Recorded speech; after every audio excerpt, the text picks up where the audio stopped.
Assalamualaikum warahmatullahi wabarakatuh, saudara-saudaraku sebangsa setanah air yang kami cintai, yang kami banggakan dimanapun Anda berada. Ini kami menemukan sebuah kisah, di mana kisah tersebut menceritakan Habib Lutfi dikasih cincin oleh baginda Nabi Muhammad SAW. Ini kisah ini dari Jatman Online, dan kita semua tahu Jatman Online dulu 24 tahun dipegang oleh Habib Lutfi.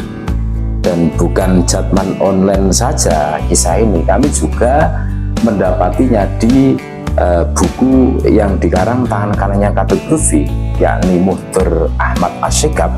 Di situ juga ada Cahaya dari Nusantara. Nah, bagaimana kisah detik-detik Habib Lutfi dikasih cincin oleh baginda Nabi Muhammad SAW? Kita dengarkan bareng-bareng saudara-saudaraku semua. Kisah Habib Lutfi bin Yahya diberi cincin oleh Rasulullah SAW bersumber dari situs Jatman Online. Berikut kisahnya. Habib Lutfi bercerita bahwa dulu saat beliau melaksanakan ibadah haji dan hendak kembali ke tanah air, tiba-tiba hatinya terasa tidak tenang, gelisah, tidak tahu apa sebabnya.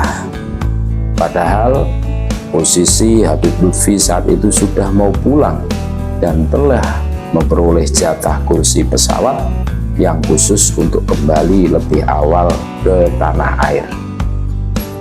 Tetapi karena kegundahan hati Habib Lutfi tidak kunjung berhenti, beliau pun memutuskan untuk menunda kepulangan ke Indonesia. Habib Lutfi pun segera pergi ke kota Madinah. Habib Lutfi merasakan saat itu seakan-akan dipanggil oleh baginda Nabi Muhammad SAW. Maka Habib Lutfi segera pergi dari Jeddah menuju ke Madinah bersama jamaah haji. Begitu sampai di Madinah, pengemudi mobil yang ditumpangi Habib Lutfi terkejut melihat jarum jam di tangannya sambil meletakkan dadanya di atas setir kemudi. Lalu berucap, "Subhanallah." Rupanya supir itu baru menyadari bahwa perjalanan yang baru saja ditempuh membawa Habib Lutfi itu begitu cepat dan singkat. Perjalanan yang biasanya memakan waktu 7 hingga 8 jam saat itu hanya ditempuh dalam waktu sekian jam saja. Padahal dia telah mengendarinya sesuai dengan perintah dari Habib Lutfi bin Yahya agar tidak lebih dari kecepatan 80 hingga 90-an meter per jam. Begitu sampai di hotel, Habib Lutfi pun langsung mandi, ganti baju dan bersih, dan setelah itu langsung pergi menuju Masjid Nabawi dan ke makam Rasulullah SAW. Setelah cukup lama melakukan sholat dan bermunajat di hadapan makam baginda Nabi Muhammad SAW, Habib Lutfi segera kembali ke hotel untuk beristirahat. Namun ketika mau keluar dari Masjid Nabawi menuju hotel, tidak jauh dari pintu Masjid Nabawi, tiba-tiba terlihat oleh Habib Lutfi sebuah toko perhiasan atau toko cincin. Karena Habib Lutfi sebelumnya memang menyukai cincin dan batu permata, maka hati beliau pun tiba-tiba tersentuh dan ingin melihatnya. Maka Habib Lutfi pun segera mendatangi toko tersebut dan masuk ke dalamnya. Begitu masuk ke toko itu, pemilik toko melihat Habib Lutfi langsung datang menghampiri beliau, lalu menyuruh keluar seluruh pembeli yang berada di dalam toko tersebut, seraya mengatakan, "Aku akan melayani tamu istimewaku ini, tolong Anda sekalian keluar." Maka keluarlah semua orang yang ada di dalam toko tersebut, dan hanya tinggal Maulana Habib Lutfi bin Yahya saja di dalam toko bersama penjual batu permata tersebut. Kemudian si penjual batu permata itu menggandeng tangan Habib Lutfi menuju ke sebuah tempat dan membukakan sebuah lemari kaca yang di dalamnya berisi sebuah cincin permata yang sangat istimewa. Begitu diambil dan dilihat, memang betul itu adalah cincin permata yang sangat istimewa. Dan si penjual batu permata itu pun berkata kepada Habib Lutfi, "Aku berikan cincin permata ini untukmu sebagai hadiah," ucap sang pemilik toko. Mendengar itu Habib Lutfi pun terkejut dan beliau berkata, "Jangan, nggak usah, ini aku beli saja." "Berapa harganya?" ucap Habib Lutfi. Tapi si penjual itu tetap menjawab tidak, karena yang memberi hadiah ini sebenarnya adalah sang pemilik kubah warna hijau di atas. Sambil tangannya menunjuk kubah warna hijau yang berada di atas makam baginda Nabi Muhammad SAW. Di situ sangat jelas Habib Lutfi pun paham, dan tanpa tanya kata Habib Lutfi pun langsung mengucapkan terima kasih dan segera kembali ke hotel. Keesokan harinya beberapa jamaah yang ikut rombongan beliau penasaran, ingin tahu toko tersebut dan ingin membeli cincin yang sama dengan Habib Lutfi. Maka mereka pun segera pergi ke tempat toko cincin tersebut. Tapi subhanallah, apa yang terjadi?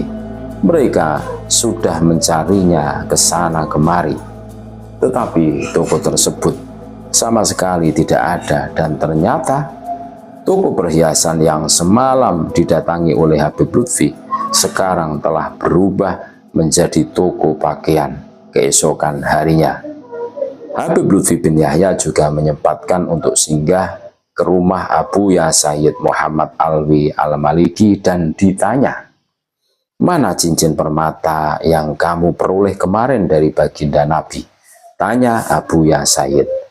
Rupanya Abuya Sayyid Muhammad Alwi Al-Maliki sudah tahu dan telah dikabari secara langsung oleh Rasulullah SAW sebelumnya.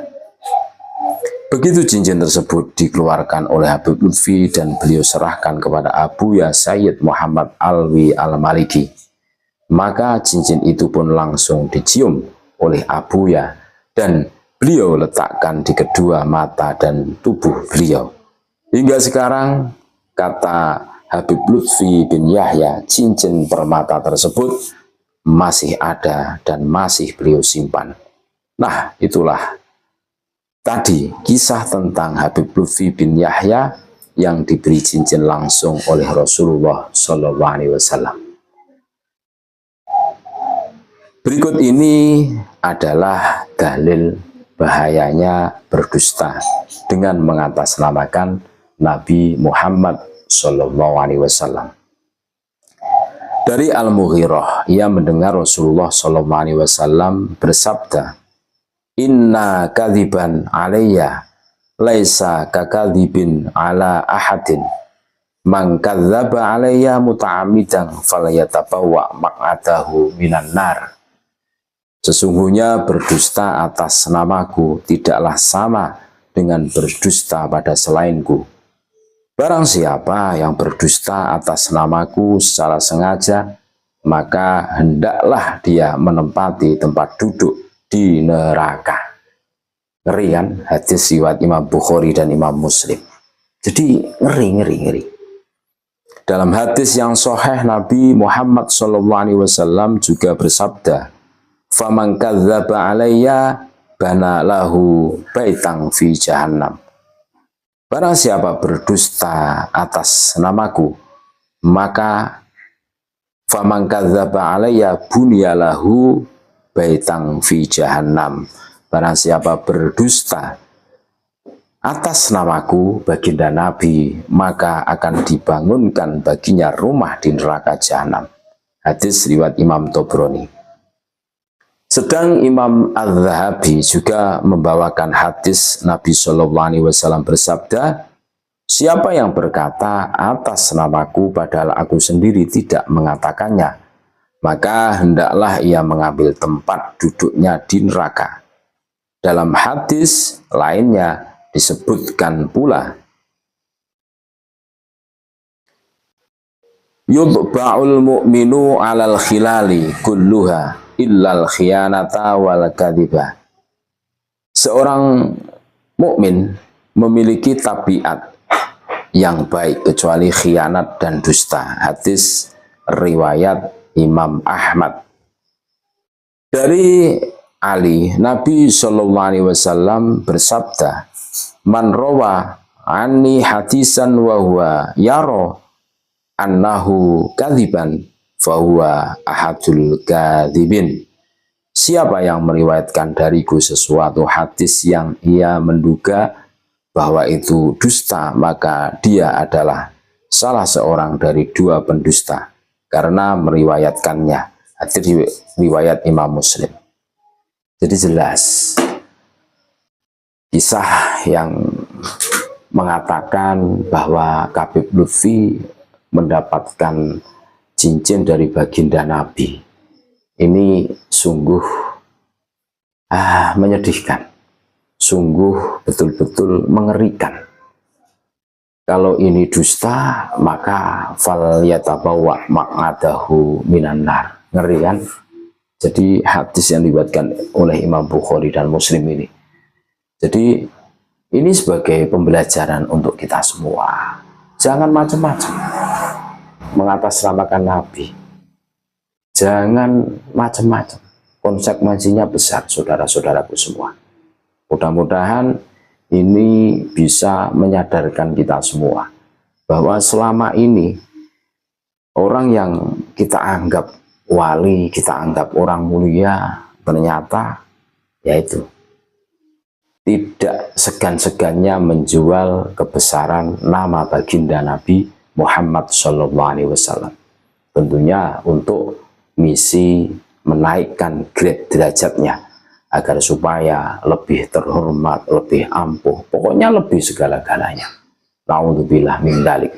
Terima kasih, tetap NKRI harga mati Nusantara milik kita. Assalamualaikum warahmatullahi wabarakatuh.